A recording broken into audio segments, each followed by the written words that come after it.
Hadirin yang berbahagia, selanjutnya mari kita simak bersama keynote speaker kedua Seminar Nasional Standarisasi yang akan disampaikan oleh Ketua Komisi 6 DPR RI, Bapak Insinyur Airlangga Hartarto MMT MBA. Namun kembali karena ada tugas yang tidak dapat ditinggalkan, maka tanpa mengurangi rasa hormat, keynote speaker kedua ini juga akan disampaikan berupa video presentasi. Dan hadirin, inilah video presentasi dari Bapak Insinyur Airlangga Hartarto MMT.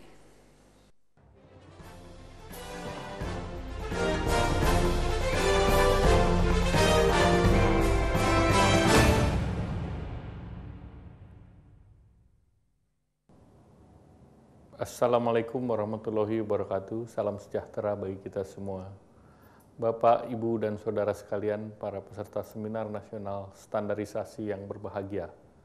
Pertama-tama marilah kita panjatkan puji syukur kehadirat Allah Subhanahu wa Ta'ala, Tuhan Yang Maha Esa, bahwa pada hari ini kita sekalian masih diberi kesempatan dan berkah yang luar biasa, sehingga masih diberi kesempatan untuk saling bersilaturahmi dalam keadaan sehat walafiat dan tidak kurang suatu apa. Seperti kita ketahui bersama, sejak beberapa tahun terakhir ini kita sedang dihadapkan pada situasi perkembangan era pasar bebas yang mau tidak mau memaksa kita semua untuk mengatur strategi yang terbaik bagi bangsa kita untuk menghadapinya. Sebagai negara yang berdaulat, Indonesia tidak boleh larut dalam situasi yang tidak menguntungkan dan juga tidak mendukung pencapaian cita-cita kita semua dalam mewujudkan masyarakat yang sejahtera, adil, dan makmur. Mengapa saya katakan demikian? Saya ingin memberi satu contoh, yaitu implementasi dari perdagangan ASEAN-Cina atau KAFTA, di mana Indonesia termasuk di dalamnya. Pada kenyataannya, hal ini berpotensi untuk menggeser posisi atau paradigma Indonesia yang bercita-cita menuju ke era industrialisasi ke arah sebaliknya, yaitu deindustrialisasi. Banyak indikasi bahwa perusahaan-perusahaan di Indonesia hanya akan menjadi pedagang saja, dan bukan berusaha meningkatkan efisiensi industri mereka yang pada akhirnya meningkatkan daya saing. Bila itu terjadi, maka kita semua hanya akan menjadi bagian daripada pasar negara Cina.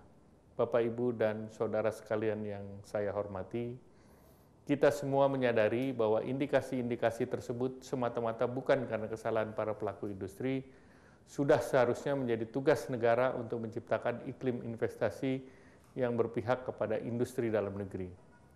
Kalau negara-negara lain menyediakan berbagai fasilitas insentif untuk keberadaan industrinya seperti permodalan, tingkat suku bunga, kebijakan fiskal, mengapa hal itu tidak kita lakukan? Industri dalam negeri seolah-olah dibiarkan hidup sendiri tanpa dukungan apapun dari pemerintah. Saya kira sekaranglah saatnya kita semua bangsa Indonesia untuk bangkit dari keterlenaan yang mungkin malah menjerumuskan kita ke situasi yang lebih buruk. Di samping itu, untuk meningkatkan produktivitas, kita juga perlu memperhatikan ketersediaan infrastruktur penunjang dalam rangka memfasilitasi kegiatan-kegiatan usaha seperti pasokan listrik, gas, alat transportasi, jalan raya, jalan kereta api, dan lain-lain sebagainya.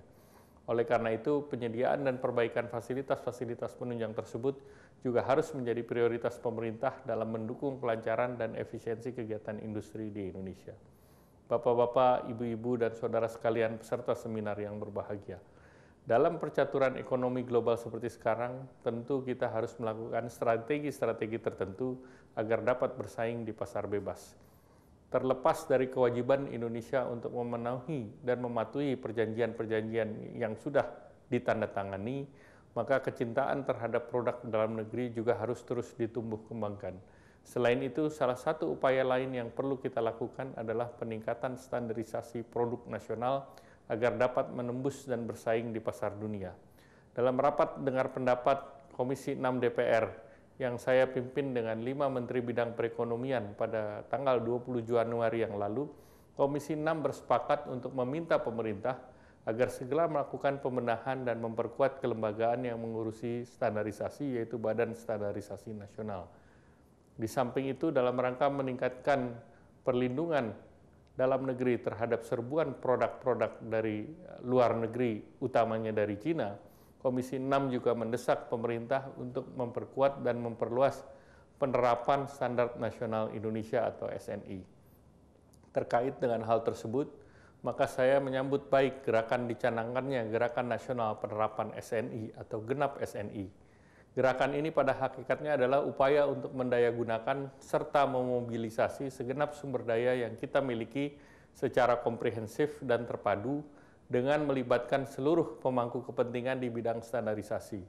Tujuannya adalah untuk meningkatkan daya saing produk nasional di pasar global. Artinya ini merupakan salah satu strategi non-tarif yang dapat kita lakukan yang sangat penting dan strategis guna mendukung peningkatan daya saing bangsa Indonesia secara keseluruhan. Oleh karena itu, penggunaan SNI sebagai salah satu defense mechanism bagi bangsa Indonesia harus menjadi perhatian utama dari pemangku kepentingan di bidang standarisasi juga kepada pemangku kepentingan di bidang industri. Namun demikian, walaupun standarisasi produk nasional menjadi strategi utama, kita tidak boleh lupa bahwa sebagian besar pengusaha kita merupakan sektor usaha mikro, kecil, dan menengah ataupun UMKM. Bisa jadi proses ini akan pada awalnya menyulitkan kegiatan usaha mereka karena dianggap adanya gap antara persyaratan SNI dengan kualitas produk yang dihasilkan.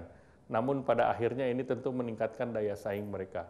Kepentingan sektor UMKM tentu kita harus perhatikan secara khusus.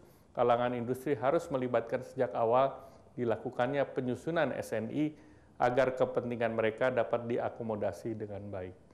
Bapak-bapak, ibu-ibu, saudara sekalian, para peserta seminar yang berbahagia, ada satu unsur lagi yang sangat penting, yaitu sosialisasi. Hal ini sering menjadi suatu kelemahan atas kegagalan suatu kebijakan pemerintah.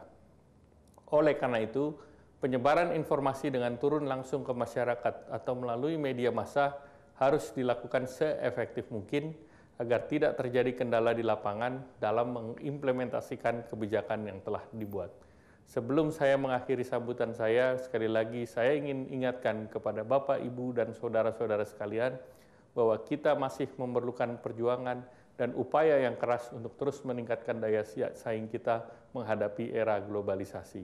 Komitmen dan kerja keras selalu diungkapkan dalam bentuk pengabdian kepada nusa dan bangsa adalah satu kesadaran yang harus muncul dari hati sanubari kita masing-masing, dan pada akhirnya kita semua mengharapkan bahwa apa yang kita lakukan benar-benar memberikan kontribusi yang signifikan terhadap pencapaian tujuan pembangunan nasional, terutama dalam mewujudkan masyarakat Indonesia yang adil dan makmur. Dan akhirnya atas perhatian Bapak, Ibu, saudara sekalian, saya sampaikan penghargaan dan terima kasih yang sebesar-besarnya. Mudah-mudahan Allah Subhanahu wa Ta'ala memberkati kita semua. Wassalamualaikum warahmatullahi wabarakatuh.